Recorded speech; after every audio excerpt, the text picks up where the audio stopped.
इधर junior Khamenei ने दी Trump को नई धमकी, उधर मोदी ने मिलाया ईरानी राष्ट्रपति को फोन।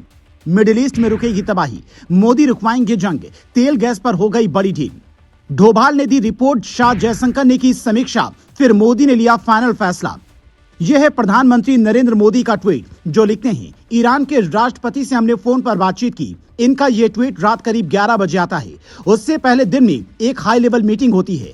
पियोमो में हुई इस मीटिंग में राष्ट्रीय सुरक्षा सलाहकार अजीत डोभाल कई घंटे तक पूरे हालात की समीक्षा करते हैं और फिर यह खबर आती है कि देश में चल रही गैस और तेल की हालत को लेकर सरकार ने हाई लेवल मीटिंग बुलाई है, जिसमें गृह मंत्री अमित शाह, विदेश मंत्री एस जयशंकर और पेट्रोलियम मंत्री हरदीप सिंह पुरी शामिल हैं। ये तीनों मिलकर पूरे देश के हालात की समीक्षा करते हैं और हरदीप पुरी ये दावा भी करते हैं कि देश में तेल या गैस का कोई संकट नहीं है, पर चूंकि ये जंग लंबा चला तो फिर संकट पैदा हो सकता है। और होर्मुज जल डमरू मध्य वाले इलाके में भारत आ रहे एक जहाज को ईरान ने निशाना बनाया था, जिसकी निंदा विदेश मंत्रालय ने भी की थी, तो भारत की चिंता और बढ़ जाती है। वहां के नए सुप्रीम लीडर मुस्तफा खामनेई ने इस घटना के बाद ये कहा, होर्मुज जल डमरू मध्य से हम कोई जहाज नहीं गुजरने देंगे। ईरान लंबे युद्ध के लिए तैयार है और हर मौत का बदला लिया जाएगा।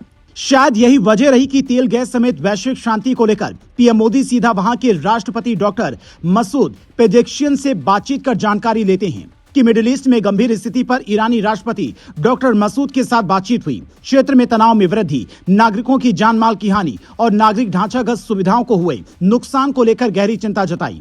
भारतीय नागरिकों की सुरक्षा और ऊर्जा की निर्बाध परिवहन की आवश्यकता भारत की सर्वोच्च प्राथमिकता बनी हुई है।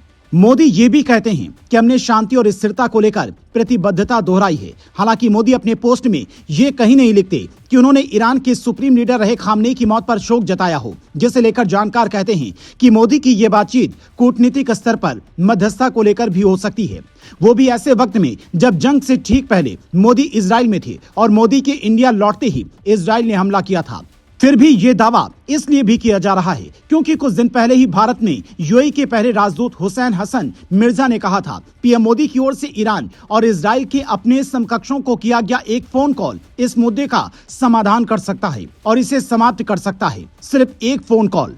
दरअसल यूएई समेत कई देश भारत की ओर उम्मीद भरी नजरों से देख रहे हैं, क्योंकि इस वक्त पूरे मिडिल ईस्ट को अगर किसी पर भरोसा है तो वो है भारत। ये इसलिए भी क्योंकि अमेरिका के साथ आधे से ज्यादा यूरोप खड़ा है और खाड़ी मुल्कों में ईरान को रोकने की ताकत नहीं है। संयुक्त राष्ट्र की बैठकों का कोई हल नहीं निकलता। चीन मिडिल ईस्ट में अमेरिका के बाजार को हटाकर अपना बाजार बनाना चाहता है और रूस अमेरिका से बदला लेने की फिराक में है।